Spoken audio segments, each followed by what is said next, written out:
문재인 대통령은 북한으로부터 선물받은 풍산견을 국가에 반환했다. 대통령 기록물법상 국가의 재산인 만큼 환원이었지만 동물의 입장에서는 주인을 잃어버린 이별이었다. 법적 정치적 관점이 아니라 동물의 입장에서 이 사태를 바라볼 수는 없었을까?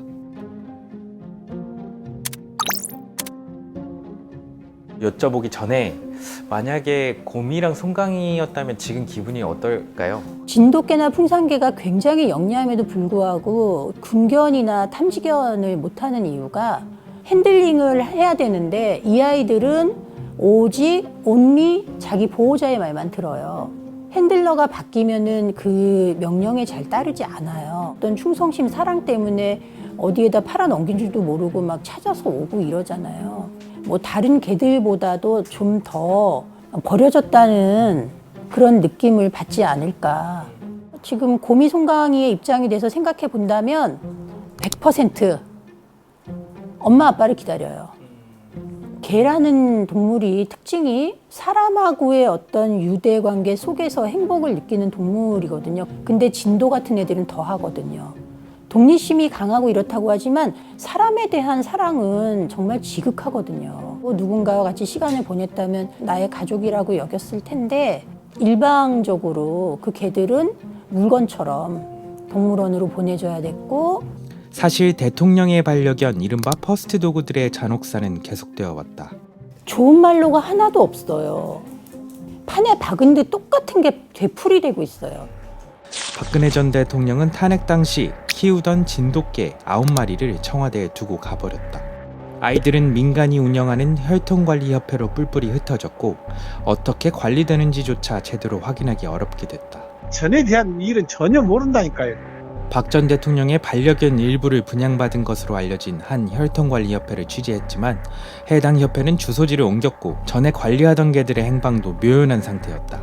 전두환 전 대통령의 반려견들은 전 대통령의 추징금을 갚기 위해 경매에 나와 각각 40만 원에 낙찰되기도 했다. 동물원으로 간 반려견들도 사정이 낮지만은 않다. 김대중 전 대통령이 북한으로부터 받은 풍산견들도 서울대공원으로 이전돼 혈통 보존에 쓰였고 평생 전시품으로 살았다. 곰이와 송강이도 만약 동물원에 간다면 주인을 잃고 평생 전시품으로 살아야 하는 운명에 놓이게 된다. 동물원 대여를 절대 반대하시는 이유에 대해서 좀... 지금 법적으로는 얘가 국가 소유물이기 때문에 저희는 그런 데다 이제 따옴표 붙여서 대여라고는 하지만 말할 때 막 말이 안 나가요. 너무 막 이상해서.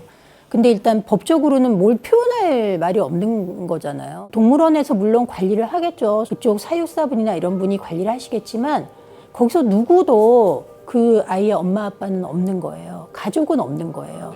다른 동물도 전시동물이 되는 거는 저희가 보는 입장에서는 그 동물의 복지에 위배되지만 개는 특히 위배되는 거예요.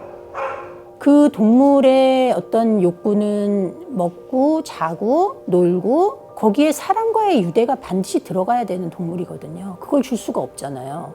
정쟁의 도구로만 사용하고 정작 해결책은 등한이하고 동물원에 보내니 안 보내니 이거를 고정하고 싸우고 있으니까 그냥 소외되어 있는 거예요. 그 애들이 중심이 돼야 될 논의에서.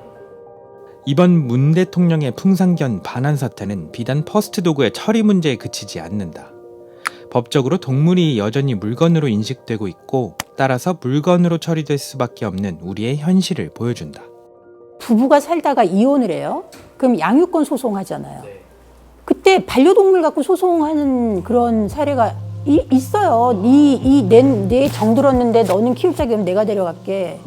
이런 것들도 있고요. 또 가치로 환산할 수 없는 내 가족이야. 그런데 이 사람의 부주의를 예를 들어 치어 죽였어요. 그러면 그거를 위자료를 청구를 할 때 얘는 잡종계에 10만 원이네. 10만 원을 받을 거냐는 거죠. 이 억만금을 줘도 바꿀 수 없는 내 애기인데. 그래서 이런 때 판단할 수 있는 기준들이 필요한 거예요. 이게 물건이라고 규정이 되어 있으면 그런 논의들을 계속 맡게 돼요. 반려동물과 사람의 유대의 모습을 반영하지 못하고 있고 고통을 초래하고 비합리적이니까 사실은 당장 좀 이게 돼야 돼요. 그렇다고 해서 그 공장식 축산에서 너희 돼지 1000마리 데리고 이거 다 뺏을게. 이게 하자는 게 아니에요. 사람의 환경 자체를 구성하는 동식물이잖아요. 자연이죠. 일단 동물이 물건이 아니다라고 하는 것에서부터 이제 논의를 진행해 나가면서 우리 사회가 이 자체를 얼마나 안전하고 보호받고 돌봄받는 체계로 만드냐, 그 체계 내에서 사람도 보호받을 수 있는 거거든요. 그렇게 사실은 그걸 확대해 나가는 개념이거든요. 당장에 뭐 진짜 농장에 있는 동물을 뺏기는 이런 것처럼 생각해서 그런지 그 논의에 굉장히 주저하고 진전이 느린 거죠. 예, 외국 사례는 어때요? 뭐 독일이나. 헌법에 동물의 보호를 명시하고 있는 곳들도 많이 있고요. 그리고 민법도 오스트리아나 뭐 독일이나 이런 데서는 이미 동물은 물건이 아니라고 이미 규정을 했어요. 영국 같은 데는 동물보호법에서 아주 정교하게 동물을 보호하고 있고, 저희가 이제 고미송강이를 통해서도 이제 동물복지 얘기를 하지만 사실은 여러 동물들이 지금 한국 사회에서 굉장히 도움을 필요로 하고 있는데 손이 못 미치는 경우가 많아요. 밥 아니야. 먹었다는 건데.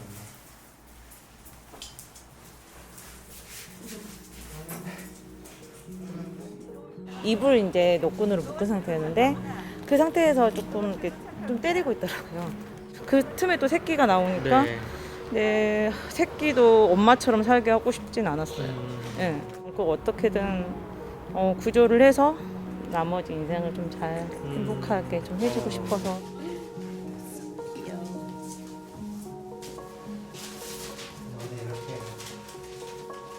저희 입장에서는 동물 가지고 자꾸 저렇게 한다는 것 자체가 동물을 사랑하는 사람들은 좀 이해가 안 가는 것 같아요.